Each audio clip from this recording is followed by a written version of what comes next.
Permasalahan sosial akibat perubahan sosial di tingkat komunitas yang disebabkan globalisasi.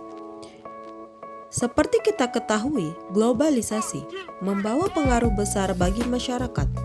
Namun, perubahan yang terjadi akibat globalisasi menimbulkan berbagai masalah sosial dalam masyarakat.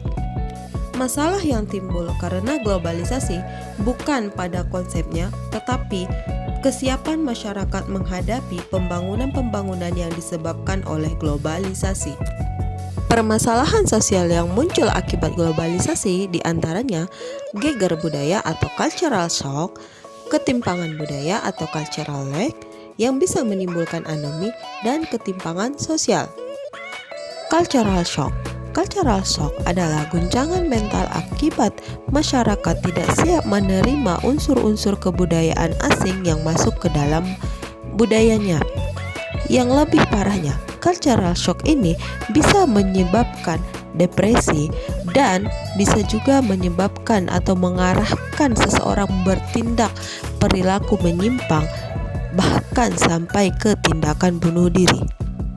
Cultural lag adalah kondisi tidak seimbangnya unsur-unsur kebudayaan yang berkembang dalam masyarakat, yang mana pembangunan membutuhkan penguasaan dan pemanfaatan ilmu pengetahuan dan teknologi yang seimbang dengan kondisi alam, sosial, dan kebutuhan masyarakat, tetapi tidak diimbangi dengan perubahan pada tata nilai dan norma pada masyarakat, sehingga menimbulkan benturan nilai yang sering terjadi dan memunculkan disintegrasi sosial, bahkan keadaan tanpa aturan. Ketimpangan sosial adalah kondisi tidak seimbangnya atau tidak sesuai dengan sebagaimana mestinya. Secara umum, yang dimaksud dengan ketimpangan sosial atau kesenjangan adalah pertumbuhan ekonomi yang tidak sama, distribusi hasil pembangunan yang tidak merata. Situasi inilah yang kemudian menyebabkan banyak terjadinya kesenjangan di berbagai wilayah. Kesenjangan yang muncul di dalam masyarakat antara lain sebagai berikut. 1. Kesenjangan penguasaan iptek. Kesenjangan ini terjadi sebagai akibat dari kesenjangan mutu pendidikan tidak merata di seluruh wilayah. Yang kedua, kesenjangan ekonomi. Kesenjangan ini banyak terjadi di berbagai daerah seperti penghasilan kaum teknokrat yang semakin besar sementara kaum buruh dan petani yang memiliki lahan kecil semakin sulit mengembangkan usaha dan memenuhi kebutuhan hidupnya.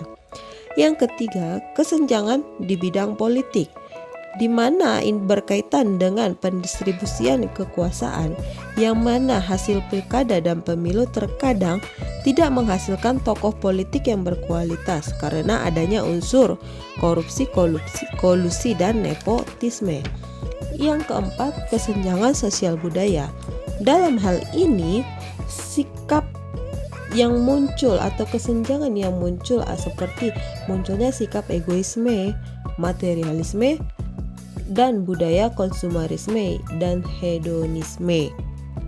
Untuk mengurangi masalah sosial yang diakibatkan globalisasi, kita harus mempunyai sikap selektif dan bijaksana dalam memilah dan memilih pengaruh dari luar agar nilai dan solidaritas dan cinta tanah air tidak memudar.